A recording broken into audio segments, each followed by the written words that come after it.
தளபதி நெஞ்சில் கூடியிருக்க நண்பா நண்பர்களுக்கு வணக்கம். Welcome to Kathir voice. Parasakthi படத்தை தயாரிச்ச தயாரிப்பாளர்ல ஒருத்தர் வந்து பாத்தீங்கன்னா தேவ் ராம்நாத். இவர் வந்து ஒரு அறிக்கை விட்டுருக்காரு. என்னன்னு பாத்தீங்கன்னா விஜய் மேல கடுமையான குற்றம் சாட்டிட்டு வராது.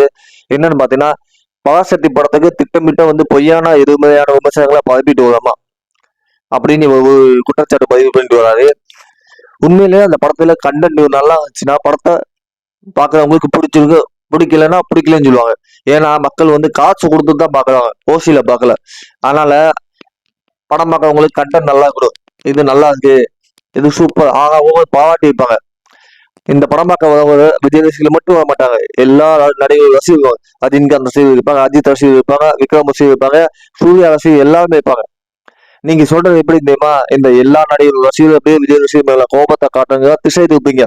அதாவது படம் வந்து பிளாப் ஆயிடுச்சு, இந்த பிளாப்பை மறைக்கிறதுக்காண்டி இப்படி திட்டமிட்ட வந்து திசை திருப்பாங்களாம். இது நல்லாவே தெரியுது. அப்ப இவங்க என்ன பண்றாங்க, இவங்க எந்த கோணத்துல சொல்றாங்கன்னா, இந்த படத்தை இதுக்கு முன்னாடி வந்த படங்கள்ல தோல்வி அடைச்சுல, இதுக்கெல்லாம் காரணம் விஜய் ரசிகர் தான் அப்படிங்கிற மாதிரி திசை திருப்பாரு. பராசக்தி படத்தை தான் முதல்ல தேதி அறிவிச்சுன்னு சொல்றாரு, அது வந்து பொய். அதுக்கு முன்னாடியே தளபதியோட ஜனநாயக படத்தை வந்து கேட்டு வந்து ஃபர்ஸ்ட் அவங்க தான் வந்து அனௌன்ஸ் பண்ணாங்க. அதுக்கப்புறம் தான் ஆகாஷ் பாஸ்கர் பாத்தீங்கன்னா ஒரு ட்வீட் போட்டிருக்காரு, நாங்களும் 14ஆம் தேதி வரும் அப்படின்னு போட்டி போட்டாரு.